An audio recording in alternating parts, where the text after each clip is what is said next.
let's get down to Ronda Rousey taking on Amanda Nunes. First off, was I surprised? No, I was not surprised. I actually text messaged John Anik, who was doing the pre- and post-fight show the day of the fight, and he said, man, Rousey looks in great shape. What are you thinking on this one? I said, honestly, my gut says Amanda Nunes. It says Amanda Nunes, and I felt that the entire time.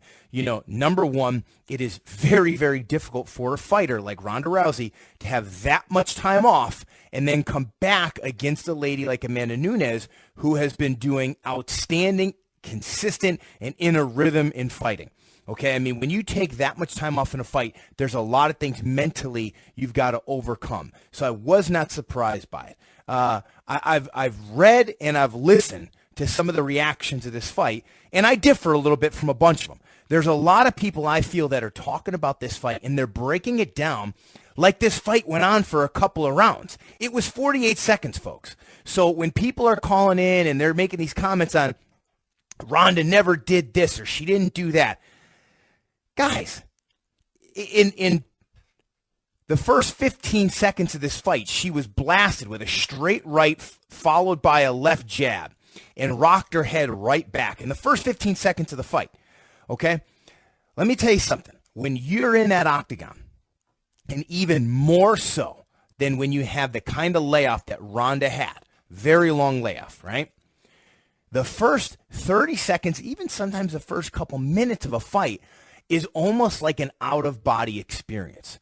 Okay, you are back in the locker room. You're working out. You're warming up, right? The nerves, the anxiety are high. I mean, even Georges St-Pierre used to scream that he wished the lights would fall down on the octagon so he didn't have to make the walk. He was terrified backstage. He used to think I was crazy.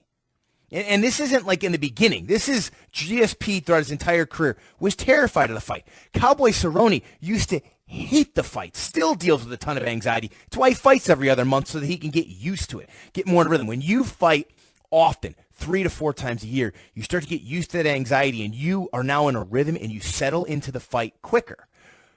When you are out for a long time, and then your comeback fight is this huge stage, and you're a star at the level of Ronda Rousey, the anxiety, everything that's on the line, it's so much more. It's not like the first fight of the night when there's nobody in the arena. So then it's going to take Ronda even longer to settle into the fight where it's not an out-of-body experience anymore. She's there. She's conscious. She's reading openings. She starts to execute her game plan. A lot of times it takes you to throw a combination, maybe even get tagged once. You kind of wake up, okay, now you get going. Well, Amanda Nunes did the perfect thing. If I was cornering her, it's exactly what I would tell her. Look, when you got someone who's coming off this big of a layoff, their first battle is to get comfortable in the octagon again.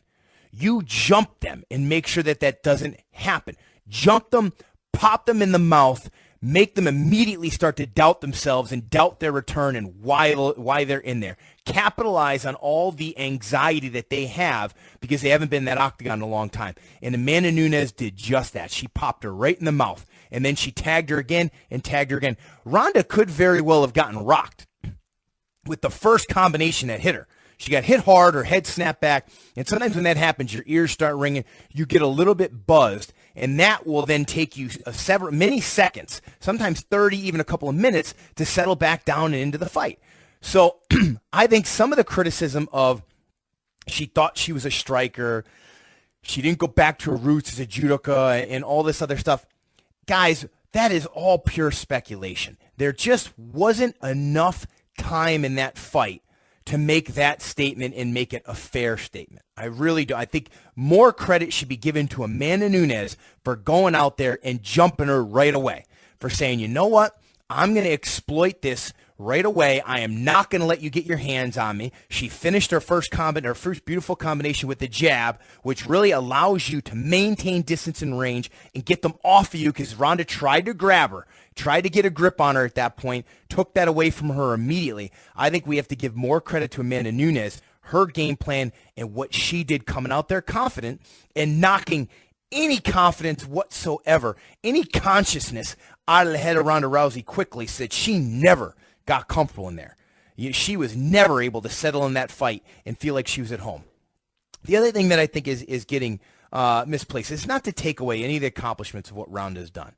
None of them, right?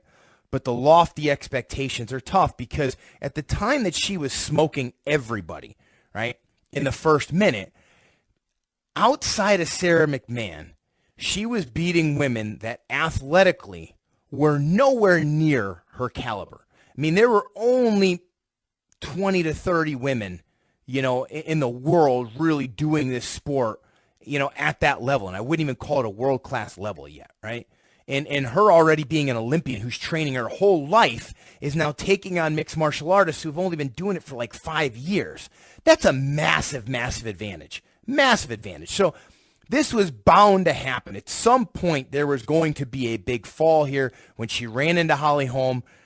Not that surprising that Holly was able to do what she does, having been an athlete her whole life, having been a combat sports athlete for a very long time, being a more physical woman than her by a long shot helped as well. Now taking on Amanda Nunes, who's a very well-rounded athlete, who's hungry, who still lives in an apartment while Ronda probably owns a beautiful home in Hollywood and has millions in the bank account. Amanda Nunes is hungry. I mean, this is an awful, awful matchup for a woman coming off a devastating loss versus Holly Holm and then taking on someone like Amanda Nunes. Nobody should be surprised at how this fight went down at all. Now, let me get into what I talked about this, just 10 minutes ago with RJ Clifford on the Luke Thomas show.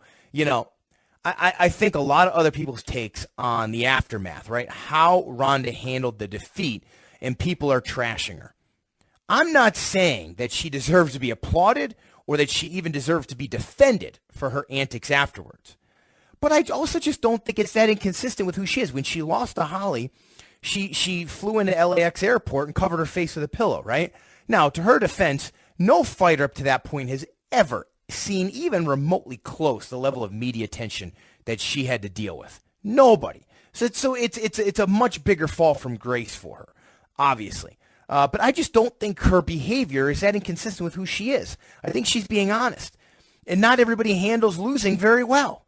And that's, I don't think it's a quality that deserves people to hate them, because if she didn't act that way, we wouldn't celebrate other athletes for the kind of class and dignity they show in defeat like Dominic Cruz did, right? He went out there, and he's a very prideful guy. He's got an ego like the rest of us. Hey, I'm going to take this like a man. Good for you, Cody. You outfought me tonight. You controlled range better. You did this. You pulled me into the center. Excellent work. That wouldn't be so special if there weren't people who handled losses as badly as some others do, right? And that's just how it goes, right? So I think that we place some demands on our stars that are almost a little bit too high. We've got, I'm not saying to lower the bar, but look, when you're going to celebrate something as excellent as and as hard as it is to be classy in defeat, right, to show character in defeat, that's a celebrated thing because it's hard. It's not easy. If it was easy, every dang fighter would do it. Are we disappointed how she handled it? Should she have handled it better? Yes. But I didn't expect her to. In all honesty, with what we saw, I expected her to walk out of that octagon and say, you know what, I'm out of here. And maybe she knows herself well, and she knows that she gets a little too emotional in those situations and maybe says things that she regrets. So let me take some time and just get out of here before I make matters worse. And maybe in that case, it was a smart decision for her. So, again, I'm not necessarily defending her. I'm just saying that I think people who are crushing her for it are going a little too far, and that their expectations of how she should handle that matter are a little too high, right? Because if she handled the way that they expect her to, well, look, you can't expect every champion to be a champion in and out of the octagon, or else we wouldn't celebrate those people as much. It wouldn't be as special as they did.